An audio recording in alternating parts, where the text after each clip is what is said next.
आपको बोर्ड परीक्षा में आते हैं बहुत से इस पे क्वेश्चन। जैसे represent each of the numbers √2, √3 and √5 and √6 on the number line। देखिए बच्चे, इसमें एक ही क्वेश्चन नहीं है, इसमें 4 क्वेश्चन है आपको। इस तरह के क्वेश्चन कैसे हम लोग किसी भी नंबर लाइन पे रिप्रेजेंट करते हैं। जैसे represent each of the flowing √2, √3 and √5 and √6 on the number line. इस तरह से अनेक भी इसमें आ सकते हैं। √7 to √5 जो भी संख्या हो, हम उसको कैसे नंबर लाइन पर रिप्रेजेंट करते हैं, मुख्यतः आपको ये समझना है।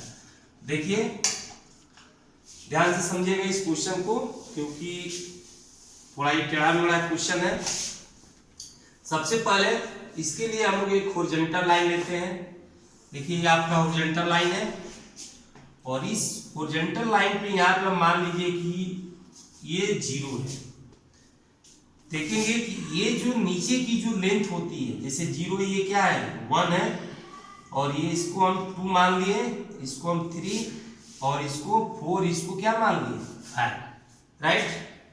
देखिए सबसे मुख्यतः हमें ये चीज समझना है कि इसको रिप्रेजेंट कैसे करेंगे। तो देखेंगे कि 0 और 1 के बीच की जो डिस्टेंस होगी कितना है 1 cm है, या 1 m कुछ भी आप कह सकते हैं इसमें, या डायरेक्ट 1 ही लिखे, क्या दिक्कत, कोई दिक्कत नहीं है। अब मान लीजिए कि जब 0 और 1 के बीच की सेम डिस्टेंस कितना है 1 है, तो इसी तरह यहाँ से हम लोग क्या करते हैं, एक सेंटीमीटर जितना इसका लेंथ है, सेम उतने ही लेंथ का एक हम और यहाँ पे हाइट डाल देते हैं। डाल दिए, इसका एवरेज कितना है 1 है। अब हम देखेंगे कि इस पॉइंट से यहाँ पर अगर इस तरह का हम लोग फिगर तैयार कर देंगे, क्योंकि हमें ये शो करना है कि कैसे इसको हम रिप्रेजेंट करते हैं। देखिए उसको बनाने का एक तरीका मैं आपको बता रहा हूँ। ये OP, ये जो 0 और 1 है इसको आप P मान लीजिए और इसको आप C माने। ये OP हुआ और ये क्या हुआ PC हुआ। जब आप हाइपोटेन्यूस थ्योरम में आप पढ़ेंगे, हाइपोटेन्यूस थ्योरम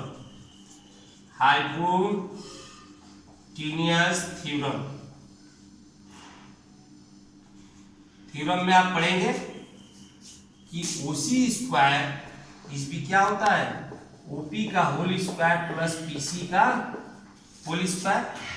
तो देखिए ये जो आपको यहाँ पे स्ट्रक्चर जो बन रहा है ट्रायंगल की तरह बन रहा है। इस ट्रायंगल में देखिए ये CP भी 1 cm है और OP भी क्या है 1 cm है। लेकिन सबसे पहले हमें ये चीज निकालना है। OC कैसे निकालेंगे, तो OC निकालने के लिए हम लोग क्या करते हैं, यहाँ पे सबसे पहले OC देखिए, OC का स्क्वायर निकालने के लिए OP का होल स्क्वायर प्लस PC का होल स्क्वायर। अब देखिए OP कितना है 1 का वर्ग है और PC भी कितना है 1 का वर्ग है। तो ये 1 प्लस 1 यानी कितना हुआ 2, 1 प्लस 1 इज भी कितना हो गया 2। अब देखिए इसलिए OC इज भी √2। अब ये जो मान आया कितना का गया √2 का मान आया। अब यहाँ पे हम कह सकते हैं कि ये जो √2 है ये रिप्रेजेंट कहाँ पे करता है, तो देखिए ये पूरा आपको लेंथ कितना आ गया √2। तो √2 जो होता है ये कैसे रिप्रेजेंट करेंगे, यानी कि √2 का जो मान होगा आपको यहाँ से, ये आप देख रहे हैं इसकी, यहाँ से हम लोग इसको नीचे की ओर गिराते हैं। क्या करते हैं नीचे की ओर। यहाँ पे हम कह सकते हैं कि जो √2 होगा यहाँ पे होगा। अब मान लीजिए कि √3 है, तो उसके लिए क्या करेंगे, जैसे आपने ये तो OP ले लिया और ये 1 cm ले लिया, फिर हम इसी तरह एक 1 सेंटीमीटर का फिर एक लेंगे। यहाँ पे हम क्या कर देंगे 1 cm का एक और ले लेते हैं और इस 1 cm पर फिर यहाँ पे जो आपका O है, ये O है, अब इस पे हम लेंथ डाल देते हैं। तो देखिए OC और क्या मिल गया यहाँ पे CD, आप नामांकन कर सकते हैं आगे की ओर। अब देखिए OC है, इसका लेंथ 1 cm था, लेकिन यहाँ पे आपको CD की लेंथ 1 cm होगी और ये इसकी लेंथ कितनी हो गई √2। अब हम देखेंगे कि अब OD कैसे निकालेंगे। तो OD का भी सॉल्यूशन वही है, OC का होल स्क्वायर प्लस OD का CD का होल स्क्वायर। आगे चले,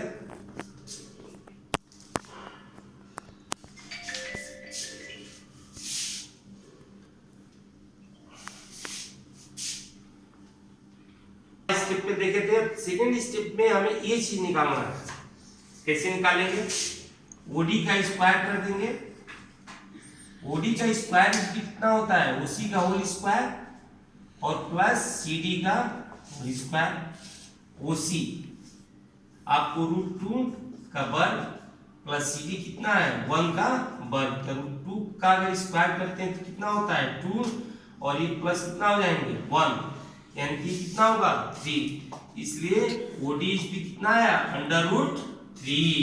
अब यहाँ से हम क्या करते हैं, फिर 3 के लिए यहाँ पे हम स्टेप डाल देते हैं। इस तरह आप जितना भी निकालेंगे तो ये 180 डिग्री तक निकलता है। अब मान लीजिए आप ये √3 तो दिखा देंगे यहाँ पे।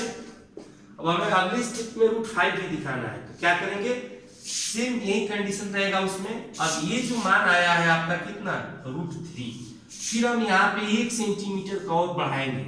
अब इसको हम क्या कर दिए, ये मान दिए, फिर इसको यहाँ पे हम ऐसे स्ट्रेच कर दिए। देखिए ये जब 1 cm है और ये आपको √3 है, ये निकल सकता है। सेम उसी तरह हाइपोटेन्यूस थ्योरम से OE का स्क्वायर करेंगे। यहाँ पे OE का स्क्वायर इस भी क्या होता है ED का होल स्क्वायर, यानी कि ED का होल स्क्वायर प्लस OD का होल स्क्वायर।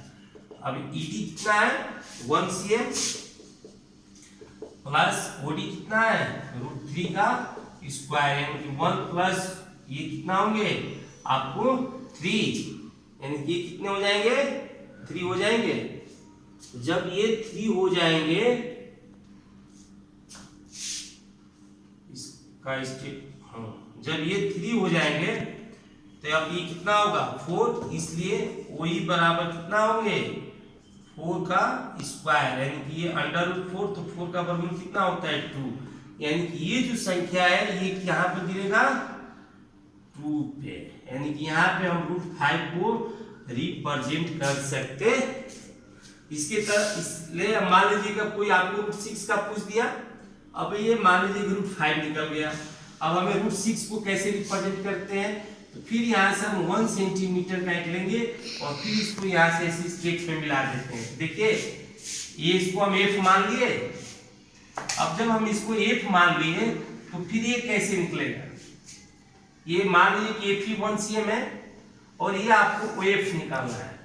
OF के लिए सिर्फ वही चलेगा रूल, जैसे हाइपोटेन्यूस में आप लोग पढ़ते आ रहे हैं कि OF इसमें कितना होंगे OE का होल स्क्वायर प्लस EF का होल स्क्वायर। OE कितना है √5 का होल स्क्वायर और EF है 1 का, यानी कि 5 प्लस 1 इस भी कितना हुआ 6, इसलिए OF इस कितना हुआ √6, यानी कि हम इसको √6। अब देखिए ये कितना आ गया आपको √6, तो इसको हम कहाँ पर रिप्रेजेंट करते हैं, यानी ये जो होगा 2 और 3 के बीच में ये रिप्रेजेंट यहाँ पे, यानी कि यहाँ पे हम लोग। तो इस तरह जितने भी आपको आएंगे ऐसे केसेस में आप इसको सॉल्व कर सकते हैं।